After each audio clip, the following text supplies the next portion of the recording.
Hey, Matt. Hello. Thank you for joining us. Thanks for doing the interview with us today. As we sort of talked about before, I love running this interview with people who have finished the program just to get their thoughts on it, the good, the bad, the ugly, what they experienced. And yeah, super appreciative of your time and you being brave enough to share your experience with the program. So thank you first and foremost. Pleasure. Easy. First question, jumping in.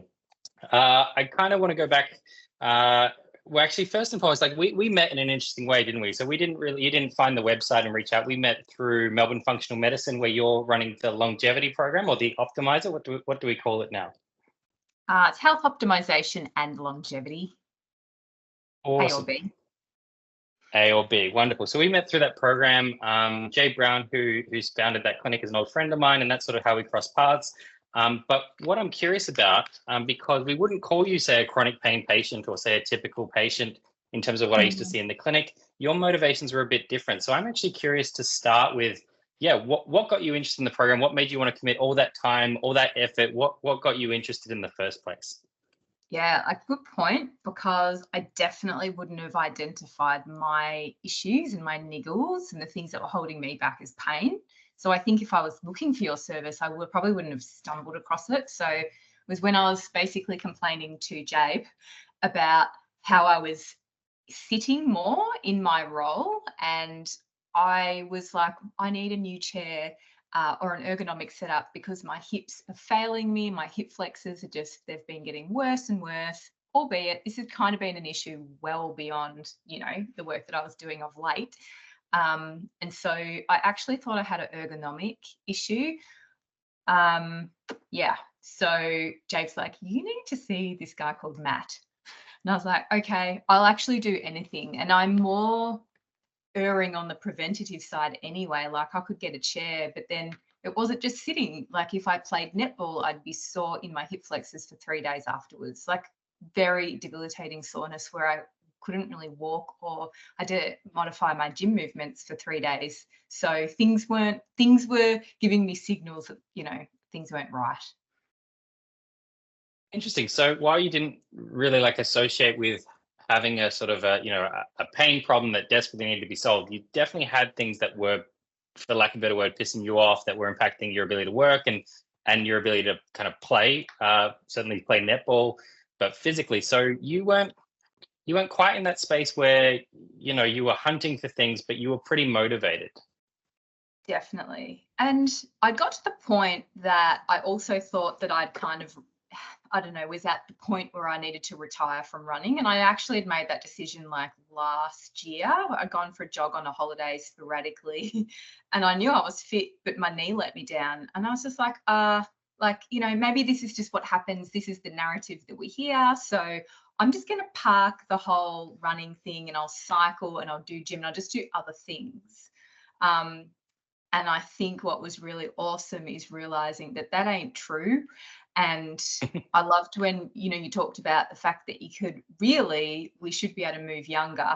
Just because we're at a certain age or we're, getting old chronologically does not mean our bodies physically have to go in that same direction. Yeah, I remember we didn't even really talk about, like, I knew about the netball goal, obviously. I knew about the hip flexor. We spoke about that very early on in the sitting. But I remember about almost 5 weeks into the program starting to talk to you about running and only then realizing that you were actually quite a good runner and you'd done a lot of running. And I think it was interesting for me that like that hadn't even really popped up in our conversation that much. So much had you kind of put that aside as not necessarily being a super important part of your physicality these days. And maybe we've sort of been able to open that door again that you'd sort of closed a while back. It's actually just really funny how it didn't even cross my mind. It's like you have a health niggle and it's the most prominent thing or the most annoying thing at that time. But unless you really sit down and with your help, I guess, do a bit of an audit back of like looking at movement and actually what are you not doing and why, and thinking about it and rethinking about why you believe that you needed to stop. And I think, that was like one of the best things I got is just that time for reflection and reprocessing, I guess, on how I'd categorized, movement and things that I could or couldn't do anymore. Yeah, I think that that's probably like a nice segue into, like we mentioned before, the idea of like an optimizer, which is a term that gets used a bit now, but we used to use it to describe people that they weren't away motivated. You know, they weren't trying to get away from a pain or away from a sickness. They were just trying to move towards an outcome that they wanted.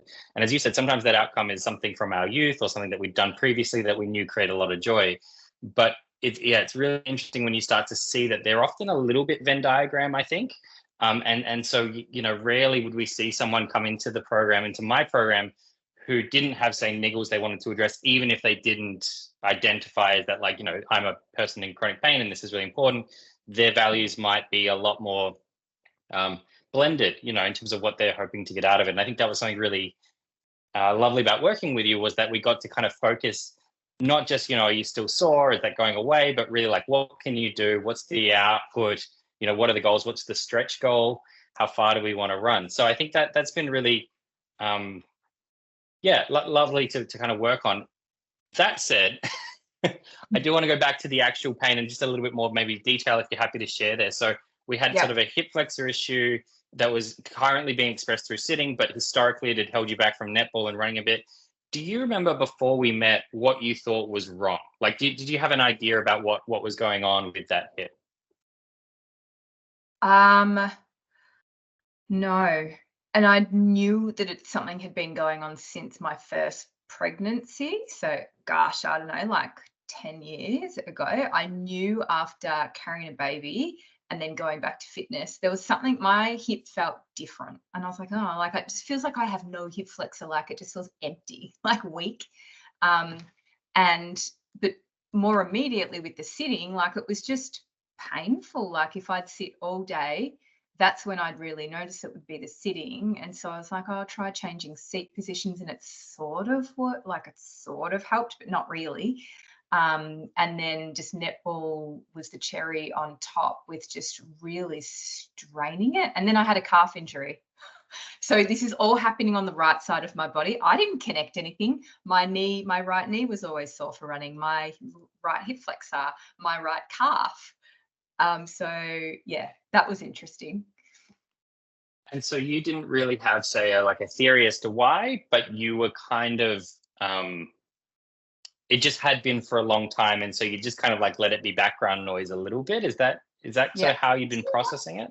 Like I feel like like most of my friends and the people I know, like everyone has a thing and you just accept it. So I wasn't in my brain trying to problem solve or get curious as to why that was happening. I was just like, oh, that these things just must happen because it's normal that something happens. Like so and so has a back, so and so's got plantar fasciitis, they've got a knee. Like, and I was just a person who had a hip flexor.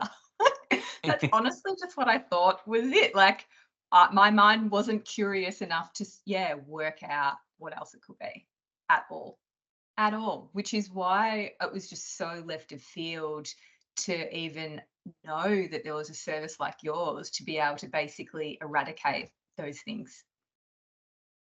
So you like, had you been seeing people intermittently for it over the years? Like, had you been like trying to, and how did that go? Did that give relief? What happened there? Um, the hip, oh, well, I'd go to the Myo that I saw and I'd get relief, and he would show me a few little exercises that I would always forget to do. Um, and I think that was because like there's no context. You just go and there's a few little exercises. Of course, when I was running, I saw physios and they'd make it like an observation, like you have a tight so and so. But there was never really, apart from maybe stretching or like a couple of, I would say, static hold like exercises. I didn't really have much guidance, or my curiosity wasn't piqued enough to actually allow me to take a bit more ownership over it. Because I don't know, I guess, you just think, oh, well, there's a whole lot of physios and my therapists.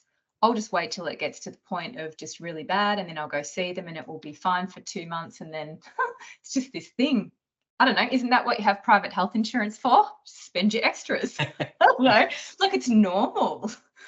Well, Yeah, it is. normal. It's absolutely normal, and I think in some ways quite kind of reasonable given the options available. And that's not a slight on say the industry, it's really to say like we have a lot of stresses in our life and a lot of priorities, and we have to prioritize our energy to the things that are most important to us. And if we've got this happening in the background and we can, we can get by, but we've got to focus on kids and all this other stuff. I think sometimes it takes, say, a concerted period of time in which to focus on the project as you would any other project in your life, where you're like, I want to study this, I want to focus on this. And I think at least on my end, the nature of appointment care, which is come when you're sore and stop coming when you're not sore, sort of disincentivizes that methodology where it is treated like a project where you do get to invest the 4 weeks, the 8 weeks, say, and say, you know what, for now, I'm going to carve out this little bit of my self-improvement energy, and I'm going to go after a sort of for lack of a better word, a solution. So I don't think it's your fault. I don't think it's silly. I think in a lot of ways, the structure of how we truncate appointments or like break up therapist time means we slide into that behavioral pattern without realizing it. But we realize that we've been limping along, either the pun in there. Shouldn't laugh at my own puns, terrible. Limping along and not necessarily finding that focus or time. So I think that makes sense.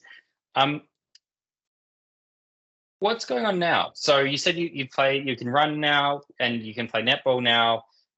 What's changed? Like, and I guess maybe with more like, what were the things that you think helped you get to this stage where things are starting to work in a way that you're really happy with? Yeah, I reckon I was seeing results of my initial, my original trigger of why I came to see you, which was that the sitting, I think, is annoying me, was within, I reckon, 2 or 3 weeks, I could sit and then I could stand up at the end of the day or in the middle or whenever I was standing up and my hip wasn't sore anymore. I was like, oh, that's good. And so we progressed that then to the running, and I was like, oh, okay, I can run and I don't get a sore knee anymore. And I've just started netball again and I can do a whole 4 quarters of netball and I'm fine the next day. But I guess, that was off the back of, after putting a lot of movement and strength work into the right places. So for you, was the strength work the key bit? Was it when you think about the bits of the recipe that came together in terms of you feeling more comfortable? What do you think, if you had to describe to a friend, say like what you did to change your body or change, where you're at, how would you describe it? Well, I think it definitely starts with learning. So you took the time to show me actually what's going on in the body, not just at a muscular level, but like the whole connected system.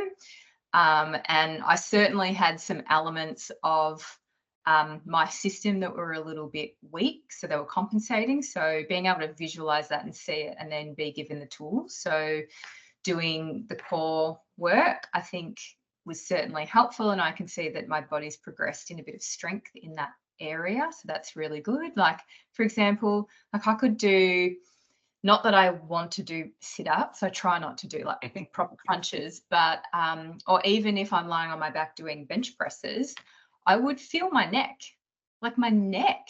Now I don't feel that because there's some sort of structure inside that's strengthened up. So I learned how to actually strengthen the core, and the I would say the modern definition of what core is, just not just abs, and then strengthening the larger muscle groups. That it's kind of like, and we had this conversation because functional medicine, where I work, is about getting to a root cause wellness or root cause of like dysfunction.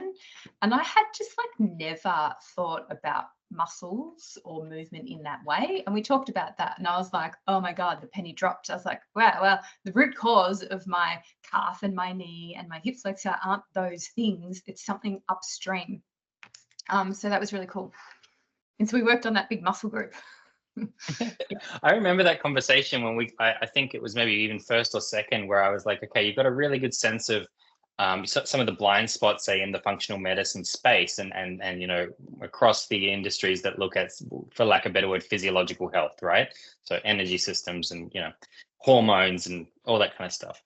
And I remember saying to you, like, whatever your underlying sort of awareness of those blind spots is, imagine that the same things exist in and around physical therapies. Like that there are actually areas that we can go and explore deeper, and we can start to get to layers of understanding that are outside of just like, that's tight, stretch it, or like, that's sore, it must be bad. And we can start to look at the body as this holistic system where your amazing brain will choose to tighten areas when it needs to, when it experiences extra load going into your neck, like during the bench press where it's not able to channel the load, to those bigger weight bearing structures you pointed out. And I think that was really amazing in terms of, I think that sort of fast tracked us, that you already had that underlying education, or you had a paradigm that you could apply that you knew really well and instinctively to this space that, as you said, you'd never really been encouraged to think about it like that. And I imagine, you were is it fair to say that the way that you've been exposed to, we'll call it pain relief industry, so massage, physiotherapy, chiropractic, osteopathy, was very much around that idea of like tension, remove it, or say, sore, strengthen, that kind of isolated approach? Is that exactly? Tension, remove it. Got a muscle knot, press it, it'll release. Done.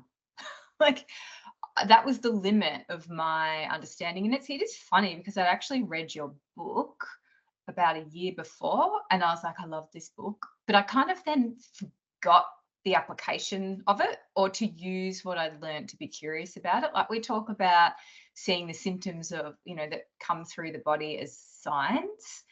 And I think we could apply that to where our pain spots, where our niggles are. Like, well, if the niggle's in the knee, it might not be the knee, but that's a sign.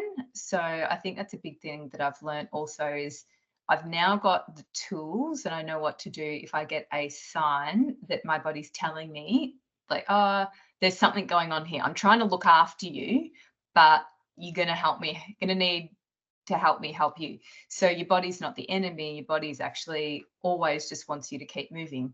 Like, it would be pretty silly if our body just wanted us to be still and, incapable of movement. Yeah, I think that's a wonderful takeaway. And to the point of like the book, I remember my old business partner Jason, who was a brilliant therapist, Jason Dabrio. I remember showing him the first draft of the book, and he was like, "This is great," but, and he was always happy to kind of criticize. He was like, "I don't really think someone can absorb all of this in a book and just take it away. I think this needs to be something that they experience on and off and reinforce the lessons as if we were in the clinic, and we would get to touch and reinforce these themes, because it is very hard. It's new information, it's paradigm shifting." And so I think, yeah, the experience of having read the book and it almost being a second and then third and fourth and fifth, and, throughout the course, reaffirmation of some of the principles helps us unravel some of these assumptions. And I think, to boil it down, maybe typically we're sore or we're stiff and we go, oh, bad, don't think about it. Like, just shut off that information. I don't want to deal with that. I'm at work, or I want to keep running, or whatever. And I think the process over time, and you've touched on it in a number of different ways you've sort of spoken about it, it's like this process of becoming curious of the why. Why does my amazing body keep trying to tighten here? Why does every time I sit and go to progress to standing, like, why does that get sore? And then you kind of come back to these basics of like, well, okay, what movement is required of which joints to go from sitting to standing? And even that level, we're not really encouraged to do it. As you said earlier, we go see someone, they say, oh, you're very tight here, let me rub that for you, you're very weak here. And there isn't that opportunity to learn. I remember what I want to touch on, one of the things that we spoke about early on, and you sort of helped me realize there was a value in this, was really the education in the program, as opposed to, say, the exercises or the outcome. I was hopeful you could maybe, I don't know, touch on what you meant with that education piece. I know we've sort of skirted it. Well, I guess because I wasn't quite sure, and I'd read like your brochure and I looked at the website to try and get an understanding of what I was in for and what would happen. And I knew there was 8 weeks and there was sessions and there was like coaching from afar. And obviously we started off in the gym, so that was good context to understand that you're going to be right there helping me adjust my movements and get my body moving in the right way. But what I didn't expect was that would be like peppered with moments of actual education. Like, we'd sit down and look at the screen and you'd show through things, and we'd look through things, which is really nice just to, I guess, break that up. But yeah, then I was like, oh my gosh, like this isn't just about fixing my pain, because in a lot of ways people could think that they could go to their person, their myo, their physio, their osteo, whoever, to fix their pain, and they might see a 3-month resolution as being fixed. But what you're really doing is that you're what's the word? You're preventing the pain from possibly ever coming back again, but giving the keys of the knowledge to me, not stuck in your head and I have got to pay you every time for like to access that. You're like, all right, I'm going to give them to you, and it's in a way that's based on what your niggles and challenges are. So for life, you've got the skills and understanding to do this. And I didn't need to go to uni for 3 years, like, or do any of that. Pay now. I don't have to pay $200 every time my knee or my hip is getting annoying. I just do the work. And that's what you taught. Yeah, I think that was like so helpful for me to start to kind of think about it in that context, because everyone speaks to me, at least initially, or have over the years, and the guy's like, I'm sore, help me get rid of it. And to me, you know, most areas of the body have these sort of fairly repetitive recipes for what causes dysfunction. We all have the same body. It's all evolved from the same stock. Like we're actually not that dissimilar. And we also have very similar lives. So while someone might have a knee or a back, we all spend most of our lives sitting. We all don't run on uneven terrain chasing wallabies anymore. You know, we sort of actually are all in much more similar situations. We just have these sort of roving aches and pains. And so, yeah, I think it's, you know, on one hand, you can talk about, you know, solving pain for good. But I think if we go a layer back, it's actually kind of like diffusing the worry of pain, because if it pops up and aches and pains do pop up, we have those skills to address them. And, you know, every now and then we might need to call in, you know, some extra help because something's not working. But fundamentally, you know, if we understand what keeps irritating that area, and we then understand what our recipe is to sort of settle it down, then we can, you know, keep doing the settling it down, or start to, you know, get rid of the irritant, or ideally both of them in equal measure. And suddenly we go, boy, I haven't even thought about that hip for like 6 months or whatever. And that's, I think, when we start to really make progress. I think once the brain understands that there's no danger there, that also, like, once we really get that, like, it's not danger, it's just a message, and, you know, there's a reason for it, then we start to also have a calming nervous system sort of impact on the situation. Yeah. The other thing that was kind of funny about the whole journey is I had come across barefoot shoes and I'd been looking at them for ages, and I'd said something to my husband and he's like, oh, wasn't that like a trend in the 90s, like a complete left of field, like woo-woos? And I'm like, I don't know enough about it. Is there, like, you know, what's the science behind it? And then, you know, just the way that we were doing the work to be able to allow all points of the foot to be in the right spot, because that's where the strength starts from. Like, that was really awesome to learn. So I was brave enough to fork out and get my own pair of shoes that would enable me to at least not be barefoot in the gym for a start, and to know now that my body, and it's funny how we have all these comforts and we think we, you know, it's a good thing and we have to have them, and we've got this niggle so we need extra comfort. Actually learning that I can go and do sessions in those shoes that have that are flat and zero cushioning, and then I tried running in them and I was fine. And I'm like, well, it can only help my foot. My mum had surgery for her toes, and when I look at all of the functional foot people, they're recommending these types of shoes, and I'm like, oh wow, like I think I probably just also saved myself surgery down the track by changing the way I move and look after like a fundamental part of movement in my feet as well. So that was really awesome to learn too. Yeah. I think we had a few conversations around shoes, right? And shoes, feet in general are a big blind spot in my industry. It doesn't matter whether we're talking osteo, chiro, physio, what have you. Typically in the Western world, feet were the domain of, say, like the podiatrist, and the idea was your foot gets flat and you shove an orthotic in there and that props up the arch, and that's about as far as we go. But the foot is the center of gravity, or like the foundation of us. It has muscles in it. The arch is controlled with muscles. And when we start to look at how different shoes affect us, we also start to open up a really interesting, just kind of like, oh, wow, is that how it works? And for you sort of had this background in running, and you're a fairly gifted runner. So the barefoot shoes you thrive with straight off the bat, others would kind of build up to that. But the underlying principle is, you know, I guess as simple as like if we were meant to have a big heel in our shoe, we would have evolved a longer heel in our foot. You know, shoes are actually a very recent invention, you know, several hundred years, and certainly this kind of shoes all day, every day, maybe even only 100 years. And we start to look at, we could go down shoes forever, really. But I think there's so much that's relevant to us when we start to think about it and experiment with it. And so, yeah, as you said, people default to the paradigm that there's something wrong with me, I better buy something to fix that. Yeah. And really there's other ways. Yeah. And I actually think, like, when I think back to the first real issue I had with my knee, because it was always my knee before even my hip flexor back in 2009, I was doing this massive charity run, and I think we'd run, I don't know, we did a 10 or a 15 run. And I just put on some shoes which were not my proper running shoes, and they totally just stuffed my knee. After that, couldn't walk for like a week. But did I think, I was just like, oh no, I'll just go back to the ASICs, or I'll just go back to the other ones. I didn't think that it could have been just the fundamental mechanics of a cushioned shoe. So yeah, full circle, like, I don't know, 20 years later. Yeah, and they change, like each shoe will change. And so I always talk about, like, on one end of the spectrum, you have a barefoot shoe, nothing in it whatsoever. It forces your foot to work. If your foot muscles are not working very well, then you experience all the things your husband was hinting at, like, oh my God, my calves are so sore, and you get strains, and so they can open a door if you go too hard, too fast on them, because they've just removed the way that your body's used to working. On the other end of the spectrum, you have a hiking boot, which is, a hard sole with arch support and ankle support. But again, because it's kind of firm, your foot can stabilize and it can do its job. And in the middle, we have these sort of sneakers, these padded shoes. And to be honest, I actually think there's huge value in both ends of the spectrum. And the middle ground is the very difficult space where we've known since '89, I think it was, the first studies showing that the more padding in the heel, the more force gets shot back up into the knee.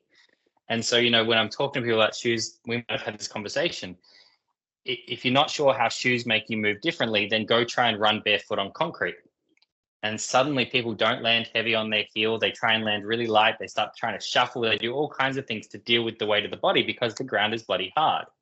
And then when you put that padding in, the force is still going. So the question is, like, where is it going? And unfortunately, yeah, a lot of people spend a lot of time chasing knees and chasing backs and chasing hips while wearing these big, clunky padded shoes that are actually messing with their underlying mechanics. And so it can be, when I hear about a therapist to go and talk to, and I will often, if I hear there's an amazing therapist or movement trainer, be there a yoga guru or a weightlifter, one of the things that I'll do if I go see them is I'll be, it sounds real weird, I'll be looking at their feet, because if I can see that their feet work well and they're in tune with their feet, I'm much more likely to try and absorb all the wisdom that they've accrued through their life moving. If I see them in big, clunky, worn out padded shoes doing their weightlifting with all their weight in their heel and stuff, it's not that I invalidate all of what they've learned. They probably know lots of things I don't know, but at least for me, there's a very obvious gap in the knowledge base, which is just like, the foot is the foundation. Almost all of our systems are working relative to where the weight is in the foot. And as you've experienced, as soon as you sort of change that and start to wake the foot up and start to listen to it, it does go a huge way to solving problems, up in the hip, up in the knee. But it can be really remarkable. Some people, you take them out of their padded shoes and, they're sore for days, exercise sore. And yeah, it's an interesting space. Question. You said you looked at the program. Did you have expectations about how it would work before we started? Like, was there anything that surprised you, I guess, or something that you weren't expecting? Maybe we've touched on some of it already, but. To be honest, I probably went in not understanding, to get the most out of it, you've got to put time in, and it's not just 8 sessions with you, it's all the time in between sessions. So I pretty quickly worked it out and was like, this is really important to prioritize. But I think going in knowing that it's not just a financial investment, but as a time investment, and you're going to get the biggest bang for your buck if you put the time in. So there was a moment I was like, oh my gosh, like, I've got to fit in like all of my exercises, and I was, showing you every couple of days at how I was going via the app. And I was wanting to fit in my other exercise, but I had to make decisions around what I wanted to prioritize. So I think I would just, say that just do it when you are ready and you have the time to make the most of it. Yeah. I think that's really wise. In terms of the training you were doing before then, like, is there anything that you haven't gone back to? Because we've finished the program now, so you've got a little bit of that time back. Is there anything that's changed in terms of how you were training before versus how you train now? I do a bit more hanging. That's actually off your Body Guide app though. And I'll tell you what I don't do. I don't wear my padded runners doing my pump class. I just like my pump class because it keeps me motivated. I'm in quite a routine, so I didn't want to drop that. And because what I'll do is I'll get the pump class is the thing that gets me to the gym, and then after I'm there, then I'll do more of my functional exercises that you've taught me while I'm in that space after, like for the 20 minutes after, because they're actually working different muscle groups. It's not working my glutes, like my glutes are a big priority. So my other class is not working my glutes as much, but I've definitely found not wearing conventional shoes and going to proper barefoots has helped me move in that class in a much better way, because my body has learned better ways to do lower body movements. And it was at a point, there was a bit of a clash, but I just had to navigate around that. So I haven't really changed too much. The only thing, however, I do now is just more movements just to support netball. So not being head in the sand and going, oh, like it's just about being fit, and then I'll rock up every week and I'll jump around the court and run around like I never usually do. So just making sure I, do the bands or do core work. So just making sure that is integrated. But otherwise, I've tried to actually keep my routine fairly similar. Yeah, I think that's a really, I think you touched on it then. Sometimes people get, I think, a bit nervous. Oh, I really love pump, and like Matt says, pump class isn't that good for me or whatever. Or Matt says, like, and really, I think it's super important that we keep up anything that brings joy in movement.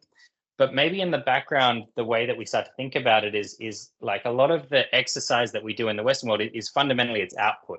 It's like I want to flog my body for 45 minutes because I want to get my heart rate up and I feel good. And it's really just as simple as understanding that that just requires a little bit of work. If that's the sport you want to do, be it tennis, be it netball, be it pump class, we look at them as output activities. And in some ways, I look at them as being dessert. They're the amazing thing that we get to do with our body when it's working well. And so while you said there was a clash at one point in the program, why sometimes we, stop just for a couple of weeks, say, just give the body a chance to reset. We do this sort of foundational piece so that we can do whatever we want with our body, because that's the whole point. Like, we should be able to do anything we want with our body if we're willing to put in a little bit of work. And you just touched on the fact that with the netball, we unearthed a bit of sort of plyometrics and movements that allowed you to play netball in a really sustainable way. And then you get to enjoy the fact that you get to play without being sore. And I think that's really what it's all about. It's not about moving perfectly all the time. It's not about only doing functional movements or whatever. It's about, having a body that lets you do the things that you care about in a way that feels good to you. And yeah, so I'm stoked to hear that. It doesn't really matter what people love to do with their bodies. I'm always like, let's find a way to do it. So I have two more questions for you, Liv. Mm-hmm. What about we've talked a lot about physical stuff, strengthening glutes and core and barefoot shoes. Have you noticed any differences on sort of the emotional impact of this stuff? Has it had any, I don't know, emotionally, has there been a change that's gone with the physical change, or has it been more or less a physical transformation type experience? I think for me, it's been mostly physical, but if I really think about it, I think there's a stronger overlay of trust in my body. Because I'm someone who wants to keep moving, because I just know the absolute importance of movement for longevity, and just even if you're not living long, just being happy and being able to move right now. So just knowing that if I want to go for a jog, I can. So just having that trust and Yeah, it's probably the biggest thing. Yeah. A sense of freedom, maybe, Mm. no longer Choice. subtracting things and just being choice. Mm. That's a lovely word for it. Um, Last question then. Who do you think would benefit from the program? If someone's watching this and thinking about doing it, if they're a chronic pain person or they're not, they're just motivated towards being better, like who do you Yeah. think might benefit from the program? Firstly, anyone that values movement for whatever the reason that's motivating for them. Like for some people, because it keeps them in a good mood. For some people, it's because aesthetics. For some people, I don't know, they just have fun doing their dancing or whatever it is that they're doing. So I think if you're someone that's ever had a niggle, like I was a niggle person, not a real pain person, it's definitely a program to, it's a program for life. You do it once, but then you can implement this forever. I got it like I could count on my hands 3 times over people that I know who would really benefit from the program, people who've got pain or people who've got recurring injuries that are actually holding them back. Um, so yeah, lots of different types of people could benefit, but it's pretty much anyone that cares about moving well.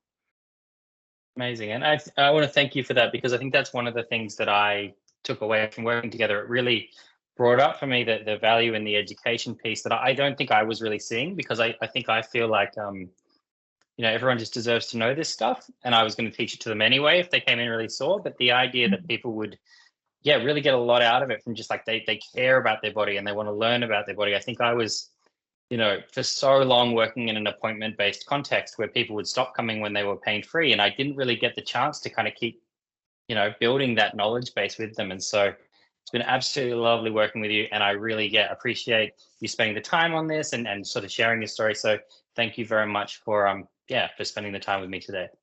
Oh gosh, no, thank you. It's been awesome, and I'm just so glad. I was complaining to Jabe about my sore hip, so he mentioned you. It was great. Thank you. Sometimes it just takes a nudge from someone you trust. Awesome. All right, we'll sign off there. Thank you very much, Liv.